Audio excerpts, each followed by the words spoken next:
ఉత్తర దక్షిణ అమెరికా మధ్యలో తూర్పు వైపున కరేబియన్ దీవులుంటాయి. వాటిలో బ్రిటిష్ వర్జిన్ దీవులు ఒక భాగం. వీటిని 1917 జనవరి 17వ తేదీన యునైటెడ్ స్టేట్స్ కొనుగోలు చేసింది. ఈ మేరకు వర్జిన్ దీవులను $25 మిలియన్ విక్రయించింది డెన్మార్క్. నెంబర్ 2.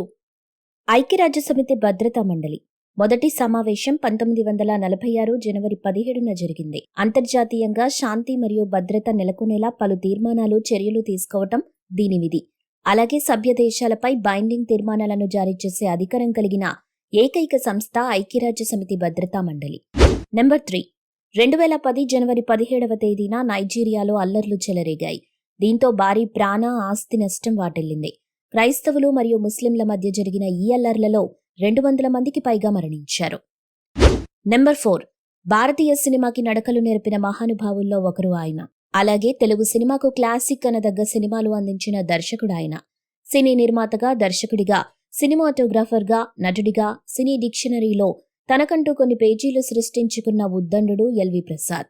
భారతీయ సినీ రంగానికి ఎనలేని సేవలందించినందుకు గాను దాదాసాహెబ్ ఫాల్కే అవార్డు అందుకున్న ఎల్వి ప్రసాద్ 1908 జనవరి 17లో ఏపీలోని సోమవరప్పాడులో జన్మించారు. ఆయన పూర్తి పేరు అక్కినేని లక్ష్మీ వరప్రసాదరావు. నాటకాల్లో తరచుగా చిన్న చిన్న వేషాలు వేసేవారు. దర్శకుడిగా ఎల్వి ప్రసాద్ మొదటి చిత్రం గృహప్రవేశం.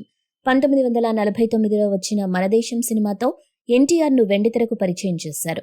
ఆయనతో పాటు షావుకారు జానకి, సావిత్రి లాంటి గొప్ప నటుల్ని వెండితెరకు పరిచయం చేసిన ఘనత ఎల్వి ప్రసాద్ సొంతం. నెంబర్ 5. పశ్చిమ బెంగాల్ ముఖ్యమంత్రిగా సుదీర్ఘకాలం పనిచేసి దేశంలోనే అత్యధిక కాలం ముఖ్యమంత్రిగా పనిచేసిన రికార్డు సొంతం చేసుకున్న జ్యోతి బసు 2010 జనవరి 17న కన్నుమూశారు. 1914న కోల్కతాలో జన్మించిన జ్యోతి బసు 1977 నుండి 2000 వరకు వరుసగా 5 సార్లు ముఖ్యమంత్రిగా ఎన్నికయ్యారు. అంతకుముందు 1967, 69 కాలంలో ఉప ముఖ్యమంత్రిగా పనిచేశారు. సిపిఐ పోలీస్ బ్యూరో నిర్ణయం వల్ల 1996లో దేశ ప్రధానమంత్రి అయ్యే అవకాశాన్ని కోల్పోయారు.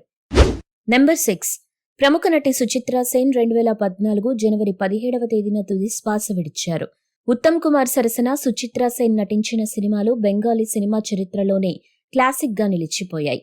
అంతర్జాతీయ చలనచిత్రోత్సవంలో అవార్డు అందుకున్న మొదటి భారతీయ నటి సుచిత్రా సేన్.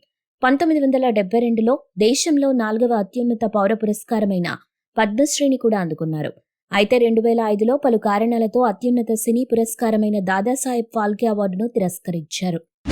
నెంబర్ 7. స్వాతంత్ర సమరయోధుడు నేతాజీ సుభాష్ చంద్రబోస్ 1941లో సరిగ్గా ఇదే రోజున కలకత్తా నుండి జర్మనీకి బయలుదేరారు. గాంధీజీ ఆచరించిన అహింసావాదం మాత్రమే స్వాతంత్ర సాధనకు సరిపోదని, పోరుబాట కూడా ముఖ్యమని సుభాష్ చంద్రబోస్ బలంగా నమ్మారు. ఈ అభిప్రాయంతోనే ఆల్ ఇండియా ఫార్వర్డ్ బ్లాక్ అనే రాజకీయ పార్టీని కూడా స్థాపించారు.